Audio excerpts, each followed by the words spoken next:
Bom dia! Estou aqui então para o nosso devocional de hoje e nós vamos continuar o nosso estudo aqui em João, capítulo 1. E hoje nós vamos ver aqui os versículos 12 e 13. Então a palavra diz assim: Porém, alguns creram nele e o receberam. E a estes ele deu o direito de se tornarem filhos de Deus. Eles não se tornaram filhos de Deus pelos meios naturais, isto é, não nasceram como nascem os filhos de um pai humano. O próprio Deus é quem foi o pai deles. Então, o que nós conseguimos analisar aqui? Eu estou lendo na linguagem de hoje, que quando Jesus veio, onde João fala aqui, que o verbo desceu, o verbo se fez carne, né? Nós fomos comprados, nós fomos resgatados. Alguns creram nele. Então diz aqui, porém, alguns creram nele e o receberam. Então não foram todos os que creram.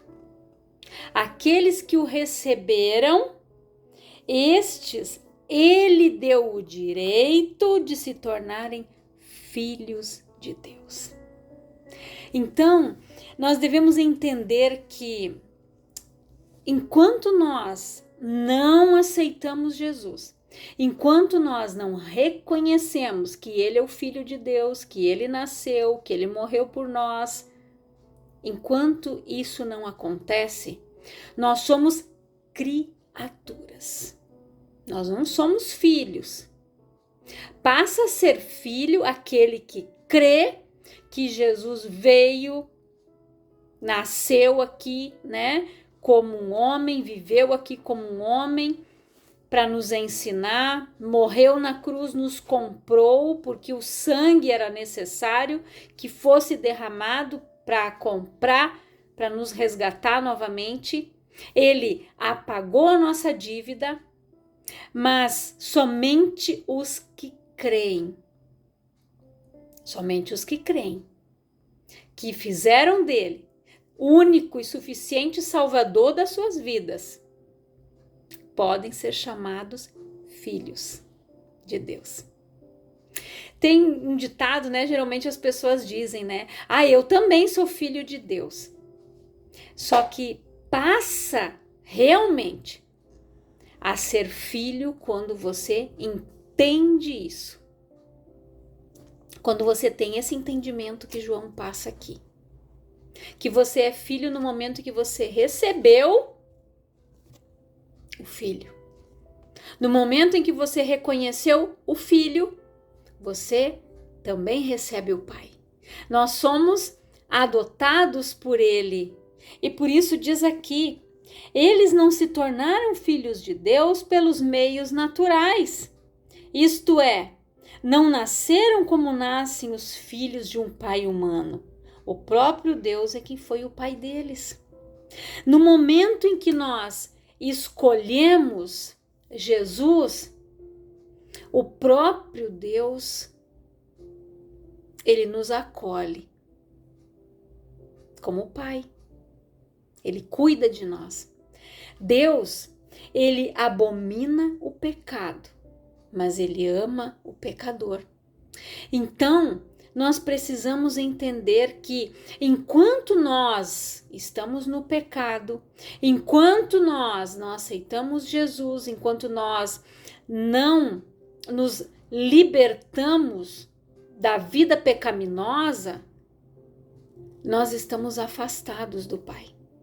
Porque a única coisa que faz separação entre nós e Deus é o pecado.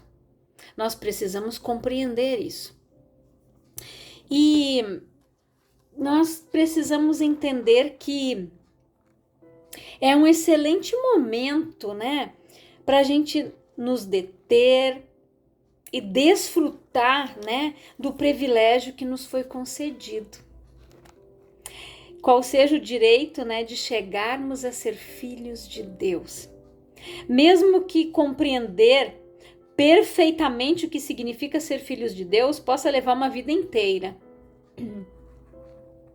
Mas essa é uma condição absolutamente indispensável para se experimentar a plenitude para a qual nós somos chamados. Para a gente entender esta verdade, a gente precisa dar uma olhadinha no filho mais velho lá da parábola do filho pródigo. O filho mais novo, ele sabia que ele era filho, que ele tinha direitos. Claro, na verdade, ele ia ter os direitos do pai natural no momento que o pai falecesse. A herança, né, seria dividida entre os filhos. Hoje, pessoas dividem antes, fazem um testamento antes, né? Até para evitar, né, transtornos mais tarde, inventários, né? Então, hoje, muitas famílias já fazem a partilha, a divisão, já deixam tudo, isso vai ficar para você, isso aqui vai ficar para o teu irmão, já separam tudo antes, né? Mas, naquela época, o irmão do filho pródigo, ele estava o tempo inteiro com o pai, mas ele não usufruía do dinheiro, da herança ali que seria dele, do benefício que ele tinha de estar junto com o pai. O outro disse: pai, eu quero a parte que me pertence, eu quero ir embora. O pai deu. Foi, quebrou a cara, foi cuidar de porcos e nem aquilo que os porcos comiam davam para ele, porque ele só tinha amigos enquanto ele tinha dinheiro. Depois que o dinheiro terminou a amizade, terminou tudo. Aí ele voltou. Ele disse: os trabalhadores do meu pai têm fartura e abundância de pão, e eu aqui, querendo comer a comida desses porcos, e nem isso me dão. O outro estava o tempo todo ali, tinha do bom e do melhor. Quando o irmão retornou, o pai se alegrou, como Deus se alegra. O pai aqui a gente usa, né, na figura de Deus.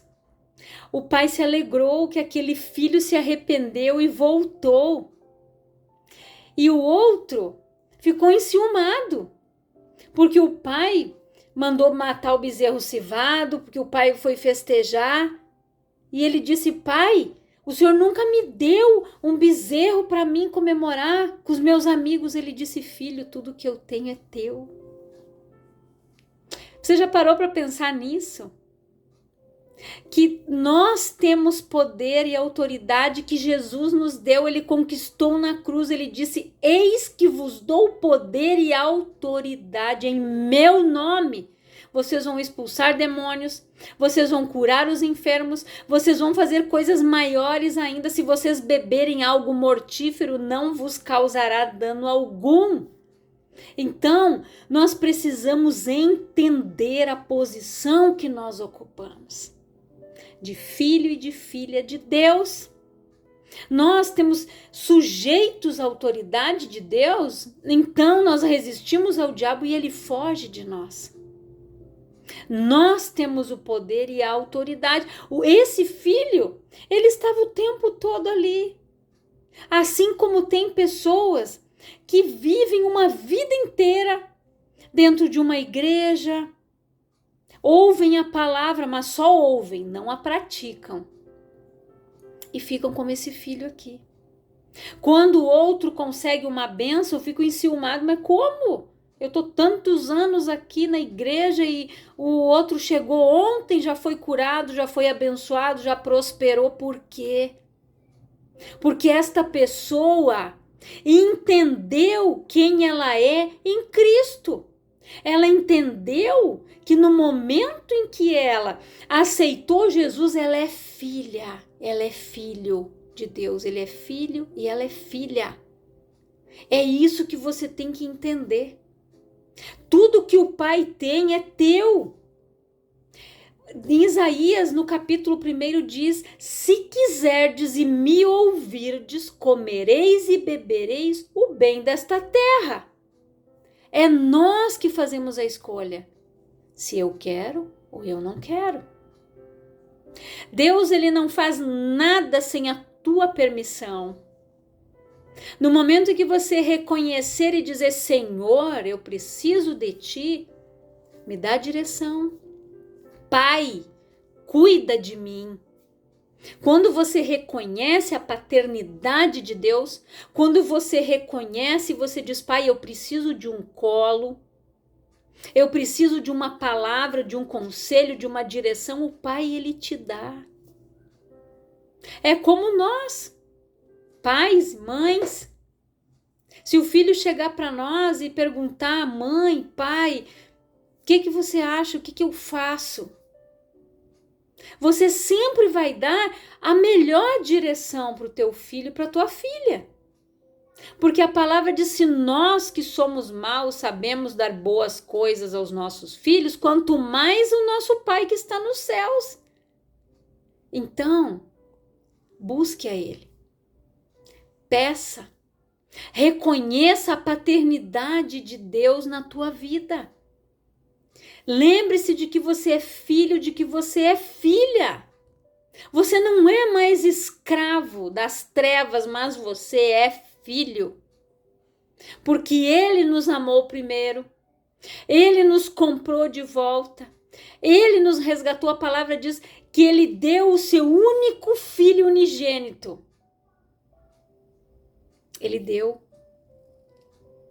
Porque Deus amou o mundo de tal maneira.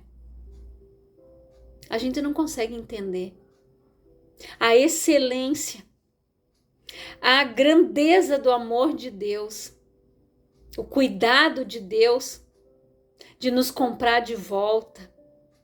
Deus poderia ter dito, fique aí vocês, quem é que mandou Adão pecar? Agora vocês fiquem tudo aí, Não. Amou o mundo de tal maneira que Ele mandou o seu único filho unigênito morrer naquela cruz. Para que todo aquele que nele crê não pereça, mas tenha a vida eterna. Pessoas estão perecendo porque não estão tendo esse reconhecimento de quem elas são em Cristo e de quem elas são em Deus. É algo para nós refletirmos, abrirmos os nossos olhos espirituais. Então pare de perecer espiritualmente, pare de viver de migalhas. Você é filho do dono do mundo. Ele criou todas as coisas, inclusive nós, para termos o melhor. Deus tem o melhor para cada um de nós. E pessoas acham que o mal vem dele, não vem. O mal vem das nossas escolhas erradas, de coisas que os nossos antepassados escolheram lá atrás e vem nos visitando, a iniquidade deles até a nossa geração, até nós termos entendimentos de quem nós somos em Cristo para anularmos todas estas coisas e realmente viver aquilo que se fez novo. As coisas velhas já passaram. Então nós precisamos saber quem nós somos em Cristo, quem nós somos em Deus. Herdeiros e co-herdeiros em Cristo. Você já pensou em imensidão da nossa herança? E apesar de ser um filho, ele vivia como um empregado, esperando receber em algum momento da sua vida recompensa pelo seu fiel serviço. A parte triste é que o seu esforço era desnecessário, pois não podia obter o que já lhe pertencia por herança. Que trágico é estarmos trabalhando por algo que já é nosso. Você já parou para pensar isso? Tem gente que mendiga a bênção, sendo que ele é o filho do dono da bênção. Deus está ali A sua mão está estendida. A palavra diz que a sua mão não está encolhida, ela está estendida para que a gente possa alcançá-la. Mas se você não crê, se você não confia, você não vai receber. Se você é inconstante, se você não sabe qual é o teu lugar, qual é a posição que você ocupa, você não vai receber nada. Você vai ficar como esse filho aqui, o mais velho, o irmão do pródigo, que tudo está ali, mas ele não toma posse de nada. E o outro, quando ele viu a burrada que ele fez, ele se arrependeu. Ele voltou, ele se humilhou. Ele disse: pai, eu já não mereço que você me chame de filho. O pai se alegrou, colocou o anel no dedo, vestes novas, sandálias nos pés. O anel representa autoridade, vestes novas. Jesus nos deu vestes novas, ele nos lavou e nos comprou com o sangue dele remido lá naquela cruz. As nossas vestes hoje são alvas, brancas como a neve. E é assim que elas devem permanecer. Sandálias nos pés, para ter o cuidado aonde nós vamos pisar, para não nos ferirmos, não nos machucarmos. Então, olha o cuidado daquele pai. Ele não tornou o filho o empregado, mas ele colocou o filho novamente, quando ele se arrependeu, na posição de filho, de herdeiro. E é isso que de repente você precisa fazer hoje. Voltar, se reconciliar, pedir perdão para Deus. Se por algum momento da tua vida você se afastou, se o diabo conseguiu minar a tua mente, o teu coração, fazendo você se desviar, deixar de congregar, se o diabo conseguiu colocar a mentira dele no teu coração e fazer você só olhar para os defeitos do homem, nós não podemos olhar para o homem, para pastor, para pastora. Nós temos que olhar para Jesus, o autor e consumador da nossa fé. Por isso que Jesus disse: não olhe para a direita e nem para a esquerda. Olhe para o alvo, que é Cristo. Eu tenho defeitos, você tem defeitos. Perfeito é só Ele. Nós buscamos nos aperfeiçoar todos os dias, reconhecendo os nossos erros, reconhecendo as nossas fraquezas, a nossa dependência dele. Quando nós somos dependentes e quando nós dizemos: Senhor, cuida de mim, o Pai corrige aqueles que Ele ama. Às vezes nós tomamos um puxão de orelha, uma chineladinha espiritual, né? Na palavra, Deus puxa a nossa orelha, nos corrige, nos adverte. Por quê? Porque Ele não quer que ninguém se dê mal, que ninguém venha ficar como este que se afastou, que mendigou, que perdeu tudo. E quantas pessoas estão nesta situação hoje? De vergonha, de opróbrio, envergonhados, não voltam para uma igreja. Ai, o que vão dizer de mim? Ninguém vai dizer nada. Pare de ouvir as mentiras do inferno e se posicione como filho e como filha. Pare de viver de migalhas e volte para o teu lugar. Assuma teu posto, a tua posição, o teu propósito, o teu chamado, aquele que Jesus te chamou. Porém, alguns creram nele e o receberam. E a estes ele deu o direito de se tornarem filhos de Deus. Quem você é? Aqueles que creram e o receberam? Ou aquele que está em cima do muro? Aquele que não quer compromisso, aquele que não quer nada com nada? Ou você é filho ou você não é. O Pai te chama.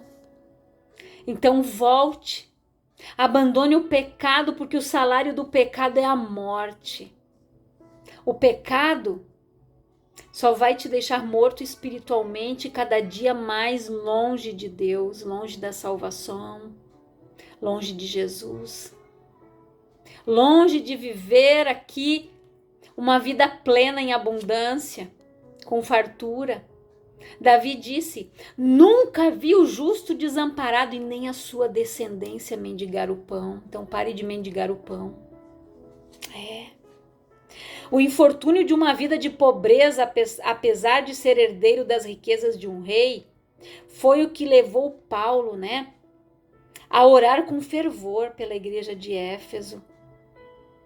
O fato é que, se os seus olhos do coração não forem iluminados, você vai ter uma vida de derrota, excluída da vitória de Cristo. E estaremos contemplando desanimados o futuro, quando na realidade cada dia traz consigo a promessa de incríveis aventuras espirituais para aqueles que estão dispostos a seguir ao Senhor. Então você já pensou? Quantas pessoas, quem não tem os olhos, a palavra diz que se os nossos olhos forem bons, o nosso corpo será luminoso. Se eles forem maus, o nosso corpo estará em trevas. Como estão os teus olhos? Eles são a candeia do corpo, eles iluminam o teu corpo. Se você olhar com os olhos de Deus, com o amor de Deus, tudo aqui vai bem. Mas se você olhar com os olhos naturais, você só vai ver morte, desgraça, decepção, abandono, tristeza. Mas você precisa olhar com os olhos de Deus, ter esse amor no teu coração, viver a vida em abundante, viver as promessas e não viver de migalhas das trevas, não. Não viva de migalhas. Volte. Eu quero orar com você. Pai, em nome de Jesus, eu oro por todas estas pessoas que estão ouvindo esta palavra. Pessoas que estavam afastadas de Ti, mas que por este momento, Pai, vão tornar, vão se reconciliar, vão aceitar Jesus novamente como Senhor e Salvador das suas vidas. Vão tornar a viver o propósito pela qual eles foram chamados. Correr a carreira que lhes foi proposta. Que eles venham combater o bom combate e guardar a fé. Que eles alcancem a salvação, que eles vivam a promessa, que eles vivam o melhor que o Senhor tem para eles aqui. Porque Paulo disse que aqueles que esperam as riquezas só lá no céu são os maiores miseráveis. Que estas pessoas deixem de ser miseráveis aqui, Pai. E que passem a viver uma vida em abundância aqui, em nome de Jesus. Que Deus abençoe a tua vida, as tuas escolhas. Saia das trevas e volte para a luz. Você é filho, você é filha. Você é herdeiro e co-herdeiro em Cristo. Deus abençoe a tua vida.